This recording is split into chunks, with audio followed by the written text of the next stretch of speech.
in the afternoon, you will see during their performances that they will be making adjustments for that crosswind, which will be an in-crown wind. Now, touching down right now, one of the Grumman S2 trackers, the air tankers that are part of the CDF squadron based here at the Hollister Airport.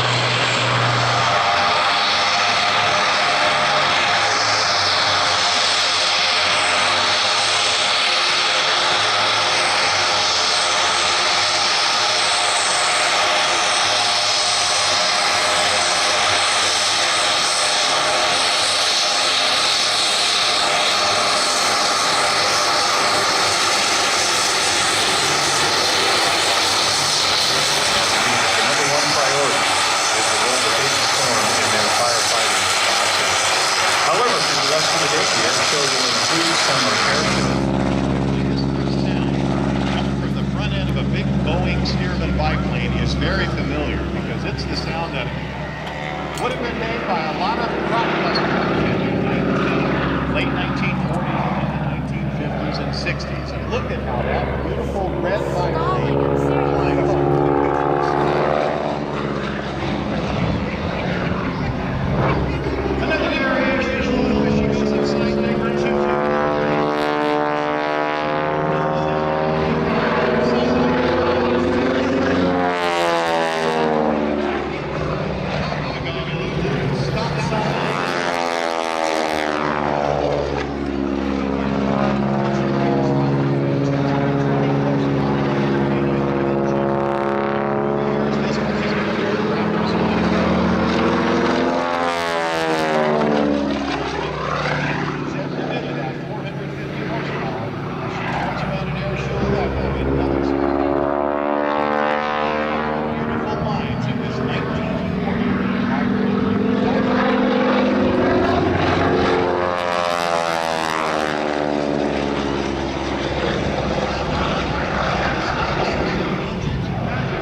Of an autogyro preceded that of a helicopter, a rotary-winged aircraft. The very first person to begin to explore this type of rotary-wing flight was a young Spaniard by the name of Juan de la Cierva at the end of the First World War.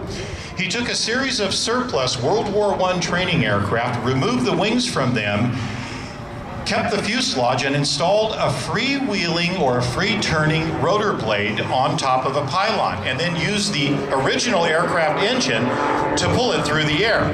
So right now, the difference once again between this aircraft and a powered helicopter is the fact that the main rotor on the autogyro is spinning only with the forward motion of the aircraft.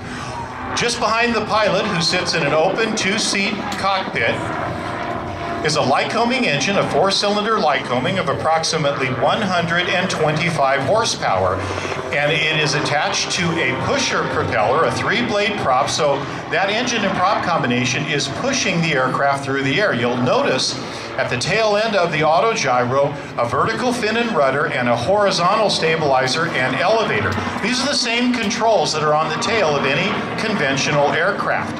And this is what allows the pilot, in this case Vance Spreece, to control the roll, the pitch, and the yaw of the aircraft.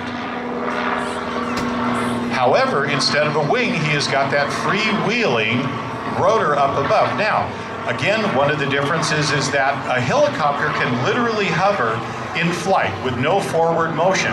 Right now, Vance is hovering, but he's got the airspeed down to just about 20 miles per hour because he does need to keep forward motion. He's reached over now and pulled the idle, the power back to idle, and is descending down now in an auto rotation in very much the same way that a helicopter would, with the exception of the fact that he's got to keep forward airflow going. So he's going to send down the power behind him. The engine is at flight idle, so it's not generating any appreciable power, and set the Predator up for a perfect landing on the runway right here in front of you, which demonstrates that in the event of an engine failure, this can be landed just as safely as a conventional powered helicopter. Now folks, this is, I don't know how much you know about airplanes. This is actually quite a nice looking airplane. This is a beautifully restored 1946 Piper Cub. This is part of Bob's used airplanes, and right now Bob is going to do some flight. Now hold on, Bob, you're not in the airplane. Bob, you're not. Bob. Hey, Clem, turn around. You've got to come back here. You can't fly that airplane. He's not in the airplane, Clem. Bob, look out! Get out! Now pull the stick back. There you go. There you go. Nice. And now, oh, almost had it.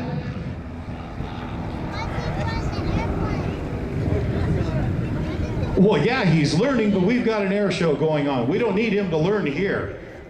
How did he get in here? How'd this truck get in here? He went around back and came in. I don't know. I was walking in. Well, you came in like all the normal people. Did you get a chance to see him? Yeah. All right, Clem, now we're going to try to get you to just pull the power back. Well, not only can he not fly, but he's got to land on one wheel.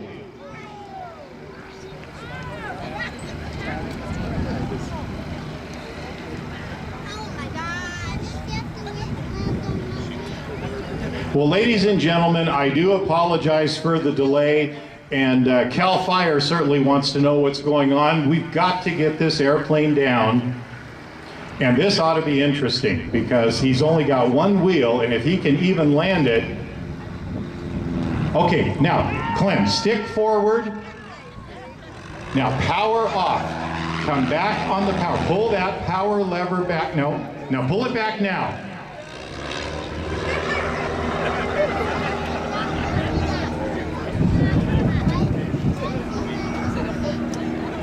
Oh my God, Clem, you almost hit the wind director out there.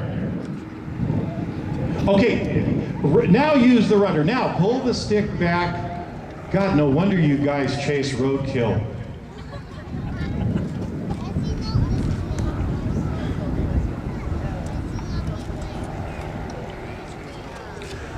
All right, Clem. You know where the airport is, clearly. You know where the runway is. Now, you're just over the runway, so just pull that. Oh, that's great. Now, he loses an engine, he's going to be up there all day.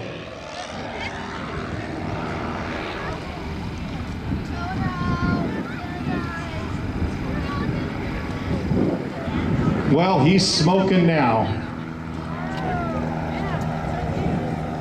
Could you guys please move the truck? We have got to get this airplane down now. Thank you. Please, just leave the airport, please.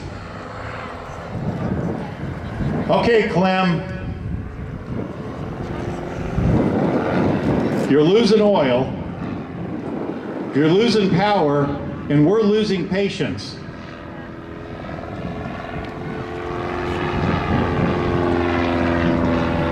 Now just push the stick forward a little bit. Just a little, there you go. Now pull that with your left hand, pull the power lever back. Now, no, not the stick. Don't push it forward. Holy smoke. And now the truck is on the runway. How long is the runway here? What, 7,000 feet? Okay. Clem, you got 7,000 feet of runway. You don't need it all. And that's not the runway over there. That's the rest of San Benito County. Just turn around, point the nose into the wind, and just set the airplane down.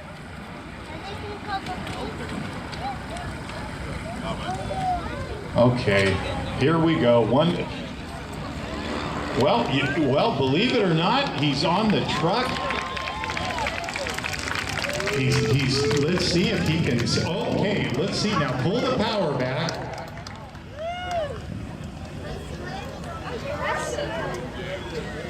I think he's got it. Very highly modified clip-wing 1946 Taylor craft. Ladies and gentlemen, in the world of aerobatics and air show performing aircraft, there was a time at the end of World War II when they did not have purpose-built airplanes like Extra 300s or BITS special biplanes. And pilots oftentimes highly modified stock aircraft. And the Taylor craft will be over the airport, and he is going to reach over and shut the master switch off, which is going to kill the power to the engine. He will then descend through a series of aerobatic maneuvers and touch down on the runway in front of you without how well an airplane can fly, even if it is not generating power.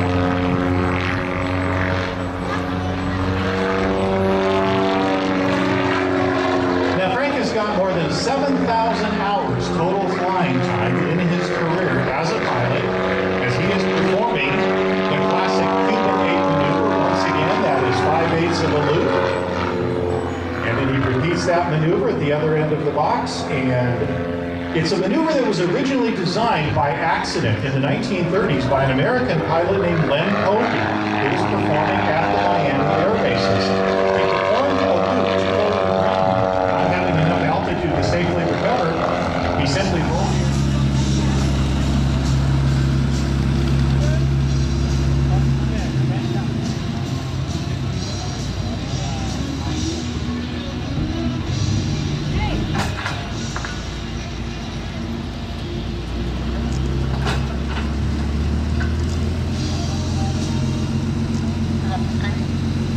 And ladies and gentlemen, taking to the air right now, one of the L-39 Albatross, Mr. Kevin Walker.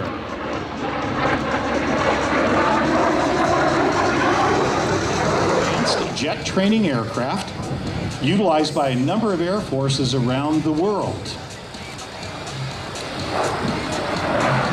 So as Kevin comes in from directly behind and overhead, we're going to take you live into the cockpit, and the next voice you will hear will be that of our L-39 pilot today, Mr. Kevin Walker. Kevin, good afternoon, and once again, welcome to the Hollister Air Show, my friend. Good afternoon, everyone. What a beautiful day for an air show.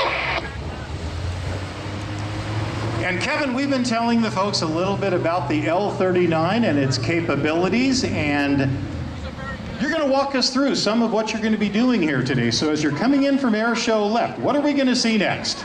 We're going to do a high-speed pass here, Bill. I've got 320, 340 knots, and I think we could probably get 400 days. It's a nice solid day. Get a little bit of speed coming up, and here we go. He's going to go for 400 knots here this afternoon. 350, 360. A little bit more help here, guys. Come on, folks.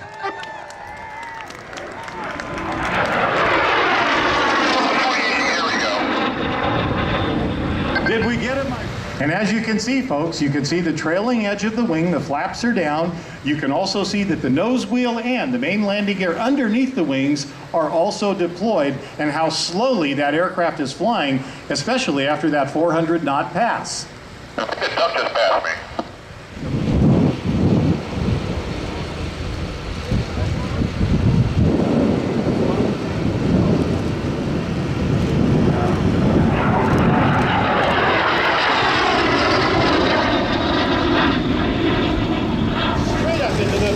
Skies over the Hollister Airport. Upward she climbs to a zero airspeed. Watch as she hits zero. The aircraft, in an inside pull over the top, will set her up for her next maneuver, ladies and gentlemen. This next maneuver is where the gyroscopic forces of the engine and the propeller are struggling against the aerodynamics of the airframe from your air show right. Watch now as Nikki takes the airplane up into a maneuver called the torque roll. She'll begin rolling the aircraft, continue to roll the airplane until once again she reaches zero airspeed. The aircraft will continue to roll. She will be flying the airplane tail first, right back down her own smoke trail. Now, at the top of the maneuver, still rolling the aircraft and using every bit of that artful claw propeller to hang the nose of the airplane in the sky. She lets the nose whip through the horizon. What do you think of the opening maneuvers of 50 Benzies straight up into the beautiful skies over the Hollister Airport? Upward she climbs to a zero airspeed. Watch as she hits zero. The aircraft, in an inside pull over the top, will set her up for her next maneuver, ladies and gentlemen. This next maneuver is where the gyroscopic forces of the engine and the propeller are struggling against the aerodynamics of the airframe from your air show right. Watch now as Nikki takes the airplane up into a maneuver called the torque roll. She'll begin rolling the aircraft, continue to roll the airplane until once again she reaches zero airspeed. The aircraft will continue to roll. She will be flying the airplane tail first, right back down her own smoke trail. Now, at the top of the maneuver, still rolling the aircraft and using every bit of that artful claw propeller to hang the nose of the airplane in the sky. She lets the nose whip through the horizon. What do you think of the opening maneuvers of Vicky Benzing, an commercially rated pilot? She is a glider pilot. She is an aerobatic competitor, one of the finest here in the United States. And she is a race pilot at the National Championship Air Races in Reno, Nevada. She loves the skydive. Vicky has to her credit more than 1,200 jumps as a skydiver in free fall. The German Extra 300, a product of an aeronautical engineer and air show pilot by the name of Walter Extra, is an aircraft that is constructed of a steel fuselage that is covered with carbon fiber. It is a wing assembly that is a combination of wood, fiberglass, and carbon fiber. It is powered by a more than 330 horsepower, 6-cylinder Avco light-building engine, turning a Hartzell claw propeller. The airplane is capable of climbing at more than 5,000 feet per minute, and she can roll the aircraft sequence of maneuvers, which can number as many as 29,000 different combinations in competition flying.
as they come to life and our warbirds take to the air.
The Navy's frontline torpedo bomber in the Second World War, nicknamed the Turkey.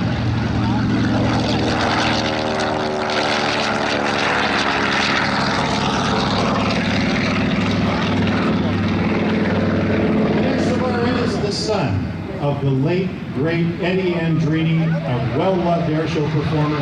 On the takeoff roll, Eddie Andrini Jr. from Half Moon Bay, California.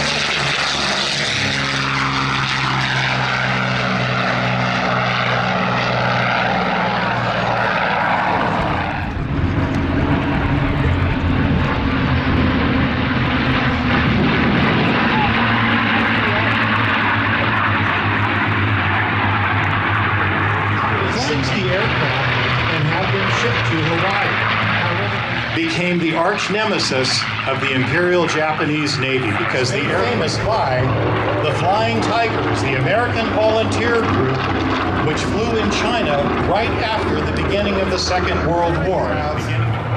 Quite a family of aviators. And by that I mean we have folks that are all very supportive and very generous with aviation. One of those we lost last month.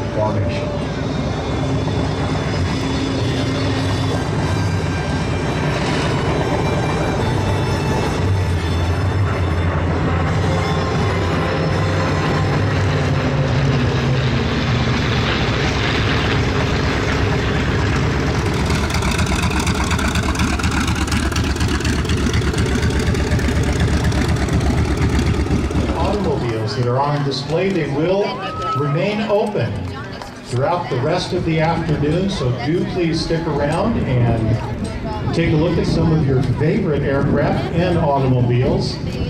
If you haven't done so, we certainly invite you to stop and say hi to the folks at California Aeronautical University. The flying portion has concluded for the afternoon. And if you want to come back out again tomorrow, we certainly invite you to do so. Tell your friends and family about it. The gates are going to open at 9 o'clock. And once again, the air show will begin at 12 o'clock noon. So we do invite you back out here to the airport again tomorrow for the Father's Day edition of the